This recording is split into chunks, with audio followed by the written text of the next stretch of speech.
Bonjour à tous, soyez les bienvenus sur West Armenia TV. Les titres principaux d'aujourd'hui. Le numéro 67 du magazine hebdomadaire West Armenia a vu le jour. Le conflit arméno-azerbaïdjanais dans la culture moderne. La Turquie planifie désormais sa prochaine invasion. Arutun Arutunyan.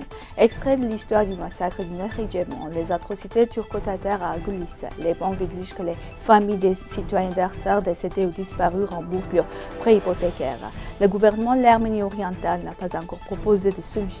La société de télévision azerbaïdjanaise fait une fois de plus référence aux sunnites et à ses revendications territoriales envers notre État, La zone appelée Jordan des Vaches dans le quartier arménien de Jérusalem continue d'être un centre de lutte et d'affrontement.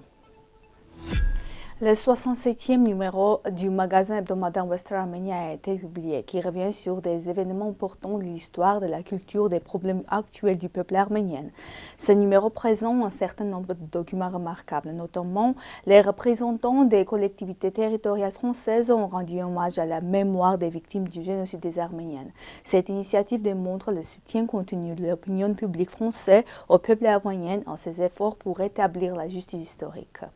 Armenak Abrahamian, le retour des Arméniens sur leurs terres, mais avec quelles frontières? L'article aborde la question du retour des terres autochtones et discute de ses fondements politiques, juridiques et historiques. Armenak Abrahamian sur ses racines, sa patrie et son combat. Les questions relatives aux revendications arméniennes et à la préservation de l'identité nationale restent au cœur de ses activités. Table ronde à mission permanente des Révons. Au cours de l'événement, les experts divers d'Oman ont abordé les développements régionaux et les mesures prises pour protéger les droits du peuple arménien.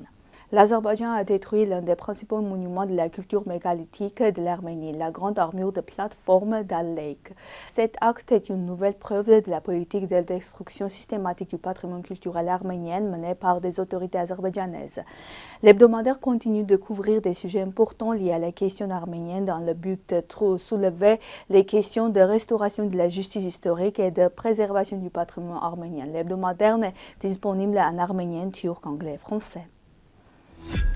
Ces dernières années, le conflit arméno-azerbaïdjanais, en particulier la guerre de 2020, est de plus en plus présent dans la littérature et le cinéma. Le sujet est sensible, mais les créateurs tentent de dépeindre la guerre en se concernant sur les histoires humaines. En février, le roman Where de Kolya Stepanian a été publié en Russie. Il raconte l'histoire de jeunes soldats arméniens qui sont perdus et sont retrouvés dans un blocus pendant la guerre.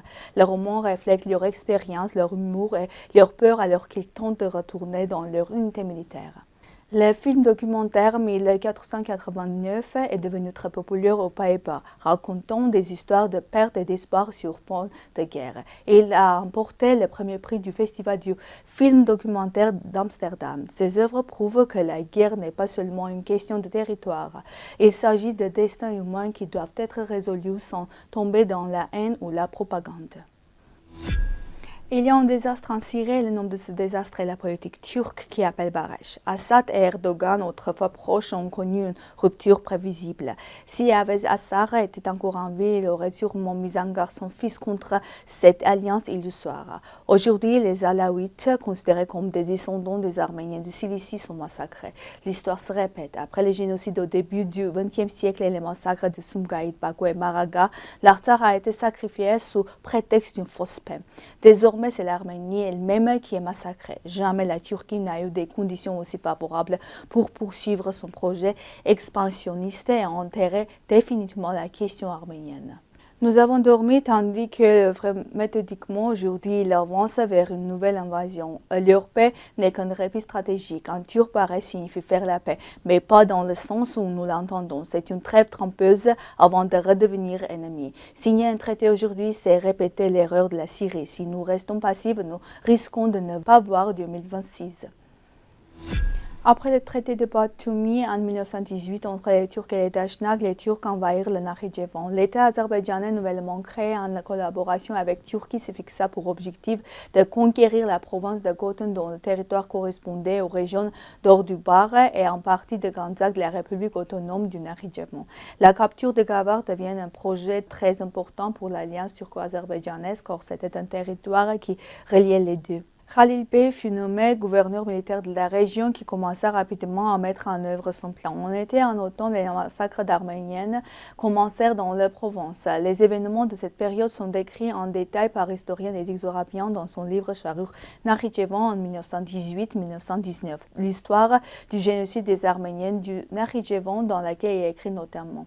À l'été 1918, les troupes turques envahirent la province du Nakhichevan. La résistance a duré 2 jours. Encouragés par cela, les Tatars du Caucase ou les Azerbaïdjanais d'aujourd'hui ont également attaqué les Arméniennes. Et en un peu de temps, le Nakhichevan a été vidé. Avant cela, 54 000 Arméniens vivaient au Nakhichevan. Ce fut le premier génocide. Les familles des habitants d'Artsakh, morts ou disparus après la guerre de 44 jours en 2020, sont confrontées à un problème majeur. Les banques exigent le remboursement des prêts hypothécaires contractés pour acheter des appartements en Arménie. En 2022, le gouvernement de l'Artsakh avait adopté une résolution permettant aux familles concernées d'acquérir un logement en Arménie grâce à un programme de soutien étatique. Les prêts hypothécaires étaient couverts par le fonds d'investissement de l'Artsakh et un accord tripartite avait été signé entre les familles emprunteuses, les banques et les comités du logement de l'Artsakh. Cependant, après le nettoyage ethnique de septembre 2023 et la disparition de l'Artsakh, ce financement s'est interrompu. Depuis l'automne 2023, les remboursements ont été suspendus, mais récemment, les banques ont informé environ 90 familles bénéficiaires qu'elles devaient reprendre les paiements.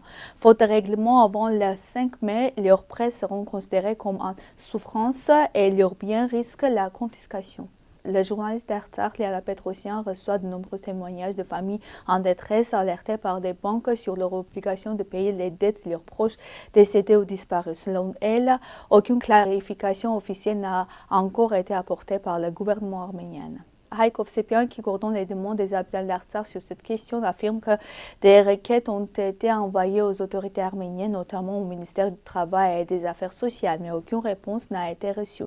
Il insiste sur le fait que l'Arménie doit assurer la responsabilité de ces prêts, étant donné que l'Artsakh n'existe plus et que ces familles vulnérables ne peuvent pas rembourser seules ces dettes.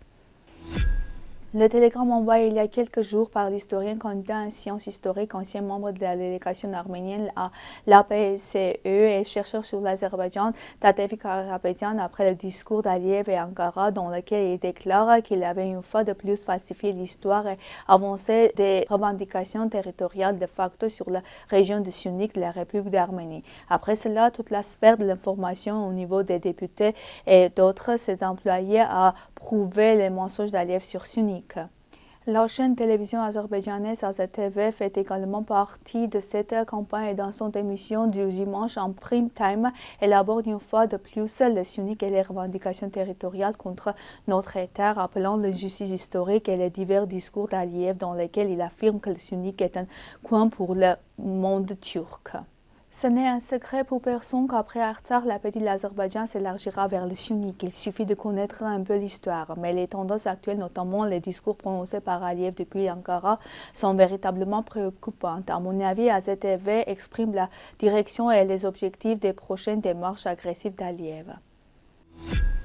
Azdag, la zone appelée Jardin des Vaches dans le quartier arménien de Jérusalem, continue d'être un centre de lutte de l'affrontement.